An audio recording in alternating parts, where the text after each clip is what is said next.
बड़े साइज का इले जी ਹੁੰਦੀ ਹੈ ਜੀ काफी बड़ा फुल साइज ਦਾ ਹਾਂ ਆ ਦੇ ਨੀਚੇ ਗ੍ਰੇ ਕਲਰ ਤੇ ਪੂਰਾ ਗ੍ਰੇ ਕਲਰ ਦਾ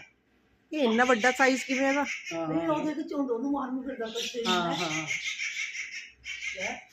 ਚਿੜੀਆਂ ਹਮਲਾ ਕਰਦੀਆਂ ਨੇ ਉਹ ਡਰਦਾ ਨਹੀਂ ਉਹ ਡਰਦਾ ਡਰਿਆ ਤਾਂ ਵੇਖਾ ਉਹ ਥੱਲੇ ਉਹ ਵੀ ਰੌਲਾ ਪਈ ਜਾਂਦੀ ਹੈ ਉਹ ਕਾਲੇ ਕਰਸ਼ੀ चिड़िया कितने गई ਚਿੜੀ ਉੜ ਗਈ ਆ ਪਹਿਲੇ ਦੋ ਆ ਉਹਨੇ ਦੋ ਕੋਲ ਇਹ ਪਤਾ ਇੱਕ ਵਾਰ ਇੱਥੇ ਆਪਣੇ ਇਹਦੇ ਤੇ ਵੀ ਆਇਆ ਸੀ ਆ ਕਟਹਿਰ ਦੇ ਉੱਪਰ हूँ तो सीन लेना सी ਚਿੜੀ